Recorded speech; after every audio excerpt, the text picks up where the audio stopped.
প্রবাসী ভোটারের ব্যাপারে আমার আপত্তি আছে। প্রবাসী ভোটার অর্গানাইজড হইতে জামাত ইসলাম, দেখেন একটা বিএনপির ভোটার যাবে না, কিন্তু জামাত ইসলামের ভোটার 2 ঘন্টা আগে যে বসে থাকবে এদের একটা হুইসেল দিলে। কারণ যে যেখানে সারা পৃথিবীতে জামাত করে তারা সবাই কিন্তু টাকা দেয়, সবাই কিন্তু চাঁদা দেয়, তাদের চাকরিটাও যেমন জামাতের মাধ্যম দিয়ে পাওয়া, অতএব একটা অংশ জামাতের ফান্ডে তারা দিতে বাধ্য মৃত্যুর আগ পর্যন্ত।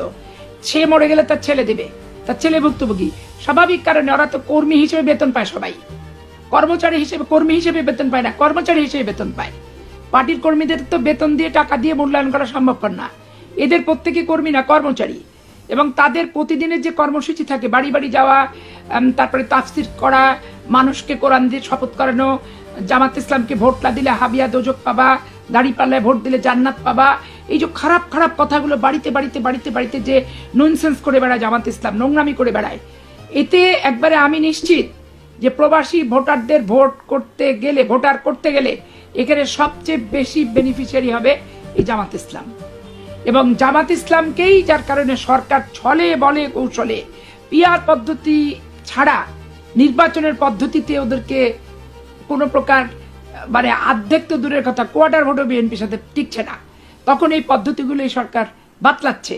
এই জন্য পিআর পদ্ধতি নিয়ে আমার ব্যক্তিগত যেমন আপত্তি আছে, প্রবাসী ভোটার নিয়েও কিন্তু আমার ব্যক্তিগত আপত্তি আছে।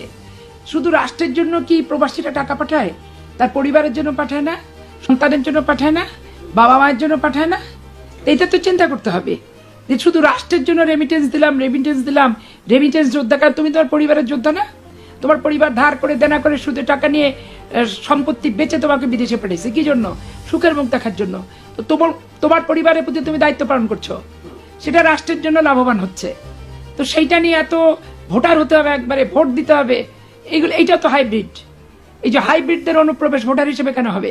রাজনীতিতে হাইব্রিডের অনুপ্রবেশ যেমন আমি অপছন্দ করি, ঠিক ভোটারেরা একটা জাতীয় নির্বাচনে হাইব্রিড হয়ে বিদেশে থেকে এখানে অংশগ্রহণ করাটা আমি অপছন্দ করি। তারপরে আপনি আসলেন সংরক্ষিত মহিলা আসন। সংরক্ষিত মহিলা আসনে আমার আপত্তি আছে।